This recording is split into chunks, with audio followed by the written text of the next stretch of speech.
அடிக்கடி கூடுதலாக நிறைய பேர் இப்போ பேசக்கூடிய ஒரு விஷயம் என்னன்னு சொன்னால் வாழ்க்கை தடுமாற்றம். என்ன தடுமாற்றம்டா, உயிர் போகிற தடுமாற்றமெல்லாம் இல்லை. ஆனால் உயிர் போகிற லெவலுக்கு என்ன செய்கிறாங்க, சில விஷயங்களை மாற்றி ஒரு பதட்டமான சூழ்நிலையில் நிம்மதியாகிறவனே என்னது பதட்டமாக்குற மாதிரியான சூழ்நிலையில் நிறைய மக்கள் ஆகுவதை நம்ம இயல்பாக என்ன செய்கிறோம் பார்க்குறோம். நிறைய மக்கள் என்ன செய்கிறாங்கன்னு சொன்னால் அந்த நிலைக்கு ஆகுவதை பார்க்கிறோம்.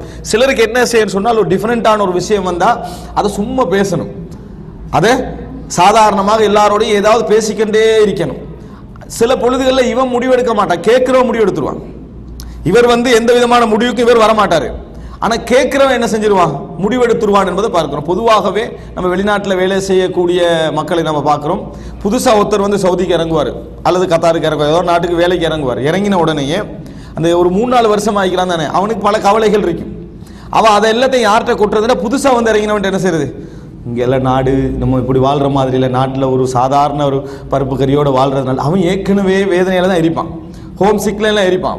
இறங்கின உடனே அவன்கிட்ட போட்ட உடனே இவன் போகிறது இல்லை. யாரு இந்த கவலையை எவன் சொல்லிக்கின்றானா அவன் போகிறது இல்லை. யார் போயிடுவான், நான் போயிட்டு வரேன் அவன் போயிடுவான்.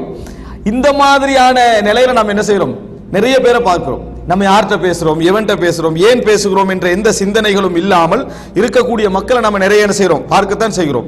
ஸோ இது போன்ற விஷயங்கள் மார்க்க ரீதியாக நாம் எப்படி என்ன செய்வது, அதாவது வைத்துக் கொள்வது என்பதை சொல்வது தான் இந்த தலைப்புடைய பிரதான நோக்கம் என்பதை நீங்கள் புரிந்து கொள்ள வேண்டும்.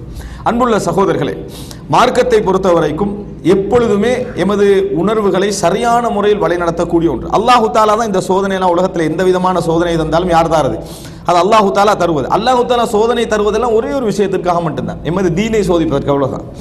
இந்த உலகத்தில் நமக்கு என்ன பெரிய சோதனை வந்தாலும் சரி, உள்ளவருக்கு சோதனை வந்தாலும் இல்லாதவருக்கு சோதனை வந்தாலும் இறைவன் அங்கே டெஸ்ட் பண்ணுவது எது தெரியுமா, நீங்க எவ்வளோ இதுல போராடி உங்களோட பொருளாதாரத்தை வளர்த்துக் கொள்றீங்க அல்லது இருக்கிற பிசினஸை தக்க வச்சுக்கொள்றீங்க என்பதல்ல. அது போகுது வருகுது. இறைவன் பார்ப்பதெல்லாம் நீங்க தீனை எப்படி பாதுகாத்துக்கொள்றீங்க, அதுல உங்கள் தீனை எப்படி பாதுகாத்துக் கொள்கிறீர்கள் என்பதற்காக மட்டும்தான் இறைவன் என்ன செய்யறான், சோதனையை தருகிறானே தவிர எந்த இடத்துல இறைவன் எதுக்கு சோதனை தருவதில்லை. நீங்க எப்படியாவது என்ன செய்யணும், இன்னும் கொஞ்சம் டபுள் பிசினஸ் பண்ணி நல்லா என்னது முன்னேறணும் என்பதற்காக தருவது. அது இறைவன் தருது உங்களுக்கு. அது இறைவன் உங்களுக்கு தருவது. நம்ம முயற்சி எடுப்பது போன்ற ஒரு தோற்றம் இருந்தாலும் அது இறைவன் உங்களுக்கு தருவது. ஆனால் நம்ம மார்க்க விஷயத்தை எந்த அளவு எந்த ஒரு சோதனை வந்தாலும் நம்ம அந்த விஷயத்தை என்ன செய்ய வேண்டும், யோசிக்க வேண்டும்.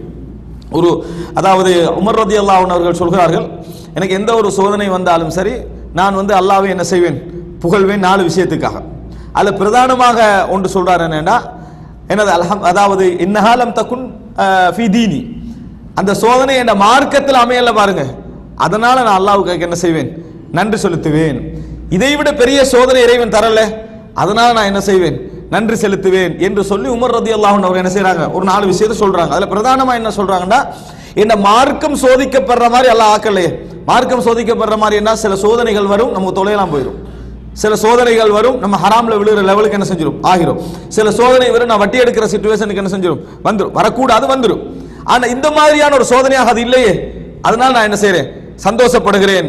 எனது சோதனை எதுக்கு வருது, நமது அன்றாட வாழ்க்கையோடு அன்றாட பிரச்சனைகளோடு வருகிறது என்கின்ற அமைப்பில் உமர் ரலியல்லாஹு அன்ஹு என்ன செய்றாங்க சொன்னதாக நம்ம ஒரு அசரை என்ன செய்கிறோம் பார்க்கிறோம். எனவே அன்புள்ள சகோதரர்களே, எப்பொழுதும் அல்லாஹ் ரப்புல் ஆலமீன் விரும்புவதெல்லாம் என்னன்னு சொன்னால், நீங்க எந்த நிலையில் இருந்தாலும் இறைவனை அதாவது இறைவனுடைய விஷயத்தில் திருப்தியாக இருக்கிறீர்களா.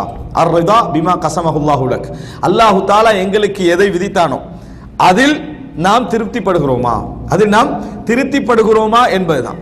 அதனாலதான் நம்ம சோதனை சம்பந்தமான என்னது துஆக்கள் எல்லாம் நம்ம என்ன பார்க்கிறோம்னு சொன்னா, ரசூலுல்லாஹ் தஜஅலல் குர்ஆன ரபீஅ கல்பி வ நூர ஸத்ரி வ ஜலாஅ ஹுஸ்னி வ தஹாப ஹம்மி வ கம்மி, அந்த நம்ம சொல்றோமே அந்த துஆல எல்லாம் அல்லாஹ் அந்த ஹதீஸுடைய ஆரம்பத்தில் என்ன வருது, அதாவது உனது தீர்ப்பில் நான் என்னது உனது தீர்ப்பு நீதியானது அப்படி என்பதை நான் என்ன செய்கிறேன், ஏற்றுக்கொள்கிறேன் என்ற வார்த்தை வருவதை நம்ம என்ன செய்கிறோம் பார்க்கிறோம்.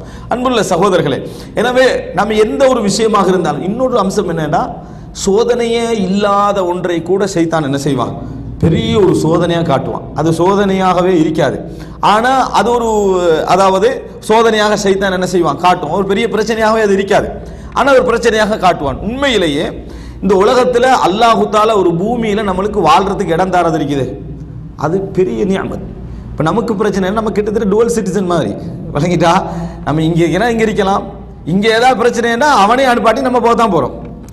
நம்ம இதுதான் நம்மளோட சிச்சுவேஷன். நம்ம இங்கே தான் இருக்கலாம், விரும்பிய விரும்பல அவன் எங்கே இருக்கணும், அவன் இங்கே மட்டும் தான் என்ன செய்யணும், இருக்கணும். அப்போ இந்த மாதிரி எந்த மாதிரி இந்த பிரச்சனையை மாற்றிட்டாங்கன்னா பர்மா பிரச்சனை மாதிரி மாற்றிக்கிறாங்க. இப்போ ஏதாவது ஒரு சிக்கல் பிரச்சனைகள் வந்தால் பர்மாவில் என்ன பிரச்சனை, அரக்கானில் என்ன பிரச்சனை, அந்த ரோஹிங்கியா மக்களுக்கு இது ஓண்ட இடம் அல்லன்றா, இது உனது நாடு அல்ல, நீ வந்தேறு என்னது குடிகள், அதனால உனக்கு நாட்டு ஐடென்டிட்டியோ அதோ இதோ என்னது எதுவுமே உனக்கு என்ன செய்யாது, உனக்கு இருக்காதுன்ற. இப்போ அவன் பிரச்சனை என்ன, வாழ்வுரிமை பிரச்சனை. நீ இந்த நேரத்துக்கு வெளியே போகக்கூடாது, நீ திருமணம் முடிக்கிறதாக இருந்தால் இன்னென்ன நிபந்தனைகள் இருக்குது, நீ இந்த வயசுல திருமணம் முடிக்கணும், நீ செய்யற தொழில்கள் இன்னென்ன மாதிரி இருக்கணும் சொந்த நாட்டில். இந்த மாதிரியான ஒரு லெவல் அவன் வச்சுக்கிறான்.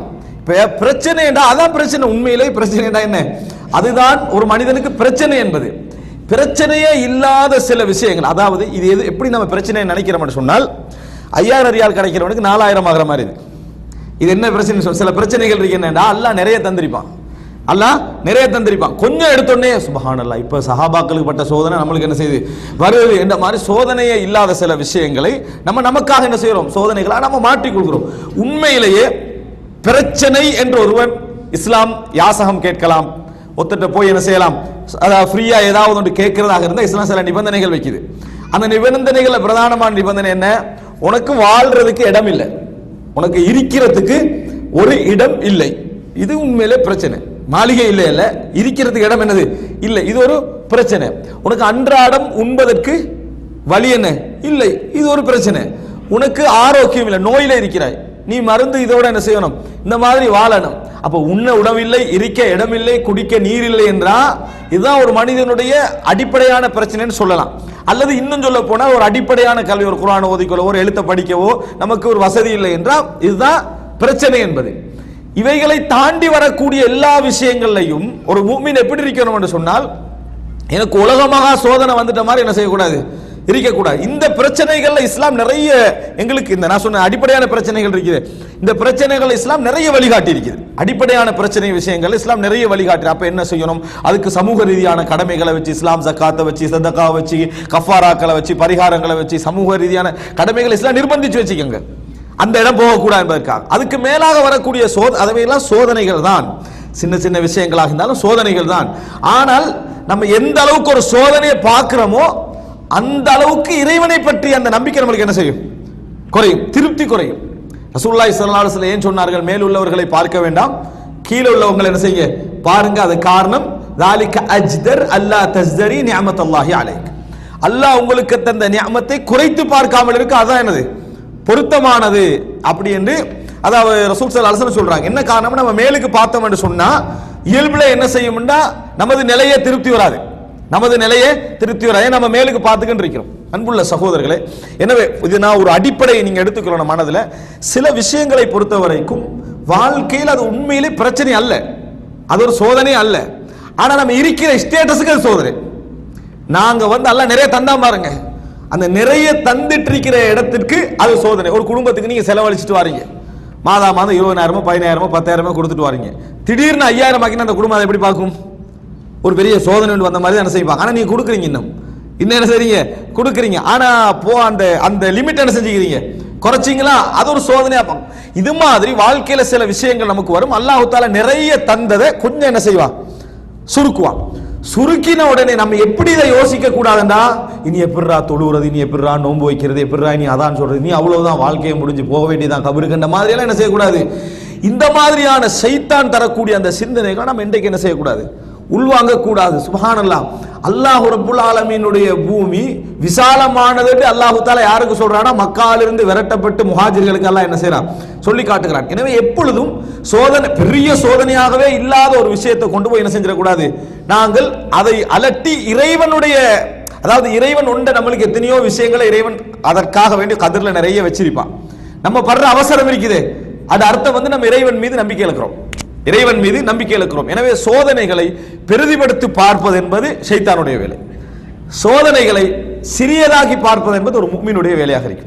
சோதனைகளை சிறிதாக பார்ப்பது. ஆனால் அவன் எதை பெரிதா பார்க்கணும் என்று சொன்னால், அவனால தொழ முடியாம போகுதா, அவனால் அவனது அக்கீதாவை பாதுகாக்க முடியாமல் போகுதா, அவனால மார்க்கத்தில் விஸ்தீர்ணமாக நிற்க முடியாமல் இந்த சோதனை வருது, அப்பதான் அது பெருசு. அப்பதான் அதை அவன் பெரிதாக என்ன செய்ய வேண்டும், பார்க்க வேண்டும் என்பது பாருங்க. சுஹைபர் ரூமி அதாவது ஹிஜ்ரத் போறாரு, ஹிஜ்ரத் போற டைம்ல மக்காவாசிகள் விரட்டிட்டு வந்தாங்க. அப்ப அவர் பெரிய சொத்துக்காரர், ஒரு அடிமையாக இருந்து சொத்துக்காரரா மாறினவர். அவர் வந்து விரட்டிட்டு வர நேரத்தில் இடையில நிறுத்தி என்ன சொன்னாரு? பாருங்க, மக்கால உள்ள எல்லா சொத்தும் உங்களுக்கு நான் தந்துடுறேன், மக்கால எல்லா சொத்தும் உங்களுக்கு தான், என்னைய விட்டுருங்கன்றார். என்னைய விட்டு விடுங்க, இதை தாண்டி வருவீங்கன்னு சொன்னால் நான் எனது உடல்ல உயிரிக்கும் வரைக்கும் நான் என்ன செய்வேன்? போராடுவேன். அவர் மெயினா என்ன நினைச்சாருன்னு சொன்னா, நான் விட்டுட்டு போறத நினைக்கல, நான் எங்க போறேன்னு அங்க என்ன செஞ்சிருங்க, என்னைய விட்டுருங்க. அப்ப அவர் எதை பார்த்தாரு? எனது தீனை பாதுகாத்துட்டு போறதுக்கு எனக்கு என்ன செய்யுங்க, அனுமதி தாங்க. சொத்து நீ வச்சுக்க, சொத்தை நீ என்ன செய் வச்சுக்கன்னு அவர் நினைச்சாரு. இப்ப இந்த நேரத்தில் அவர் யார் மீது நம்பிக்கை வைக்கிறாரு? அல்லாஹ்வின் மீது ஆழமான நம்பிக்கை என்ன செய்யறாரு?